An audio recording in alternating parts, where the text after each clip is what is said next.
আসসালামু আলাইকুম ভিউয়ার্স, কেমন আছেন সবাই? আজকে আমি দেখাবো কিভাবে ফটোশপের মাধ্যমে একটি ডুয়েল লাইট ইফেক্ট তৈরি করা যায়। সো আশা করছি ভিডিওটি পুরোটা দেখবেন এবং সেই সাথে যারা এখনো সাবস্ক্রাইব করেননি এখনই সাবস্ক্রাইব করে বেল বাটনটি বাজিয়ে রাখুন, আর যারা অলরেডি সাবস্ক্রাইব করেছেন তাদেরকে thank you so much. So চলুন তাহলে শুরু করি।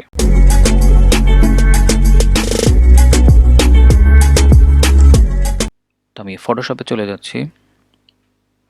ওকে, তো আমরা একটি ইমেজ ওপেন করে রেখেছি আমাদের ডুয়েল লাইট ইফেক্ট, অর্থাৎ ইফেক্টটি আমরা এই ইমেজের মধ্যেই অ্যাপ্লাই করব। তো প্রথমে আমি লেয়ারটিকে একটি কপি নিচ্ছি Ctrl+J প্রেস করে। এবার আমি চলে যাচ্ছি লেয়ার অ্যাডজাস্টমেন্ট, এখান থেকে গ্রেডিয়েন্ট। তো এখান থেকে আমি যাব গ্রেডিয়েন্ট এডিটর, জাস্ট এখানে ক্লিক। সো এটাতে আসার পর আমরা তো এই ট্রান্সপারেন্ট যে কালারটি রয়েছে এটাকে সিলেক্ট করব। দেন হচ্ছে আপনার পছন্দের কালারটি এখানে সেট করবেন। আমি জাস্ট একটি কালার রেখে দিচ্ছি, যেমন এটাই থাকুক। ওকে, এবার অ্যাঙ্গেলটা আমরা করে দিব 0 ডিগ্রি।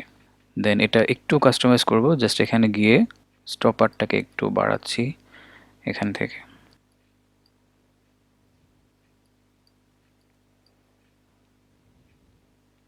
ওকে, এনাফ। দেন হচ্ছে ওকে, এবার এটা অ্যাপ্লাই। ওকে, তো এবার আমরা চলে যাব লেয়ার মোড। এখান থেকে আমরা লেয়ার মোড চেঞ্জ করে কালার করে দিব। সো দেখুন লাইট ইফেক্টটি কিন্তু অলরেডি অ্যাপ্লাই হয়ে গেছে। এবার রাইট সাইডে আমরা আরেকটি লাইট ইফেক্ট ব্যবহার করব। তো সেটার জন্য আমরা এই সেম লেয়ারটাকে একটি ডুপ্লিকেট করছি Ctrl+J প্রেস করে। এবার এই থাম্বনেলের উপরে ডাবল ক্লিক, দেন হচ্ছে গ্রেডিয়েন্ট এডিটর, এখানে ক্লিক। এবার জাস্ট কালারটা চেঞ্জ করে আমি এরকম একটা কালার সেট করে দিলাম। এবার ওকে, এখন অ্যাঙ্গেলে গিয়ে আমরা ভ্যালু দিব 180 ডিগ্রি। তো দেখুন লাইটটি কিন্তু অলরেডি রিভার্স হয়ে গিয়েছে। এবার আমরা এখান থেকে একটু এডিট করি।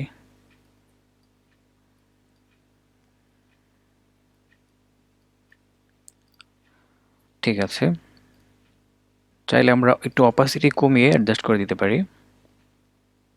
ওকে, এখানে আমি একটি কার্ভ ইউজ করছি।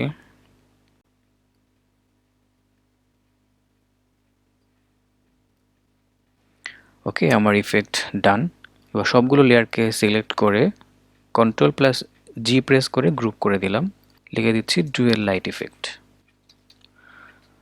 ওকে ভিউয়ার্স, এই ছিল আজকের ভিডিও।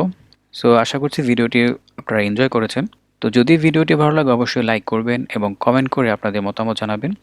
আর সেই সাথে যারা এখনও সাবস্ক্রাইব করেননি এখনই সাবস্ক্রাইব করে বেল বাটনটি বাজিয়ে রাখুন, যাতে করে পরবর্তী আপডেট কোনোভাবেই মিস না হয়ে যায়। সো ভালো থাকবেন সবাই, দেখা হবে পরবর্তী ভিডিওতে। আল্লাহ হাফেজ।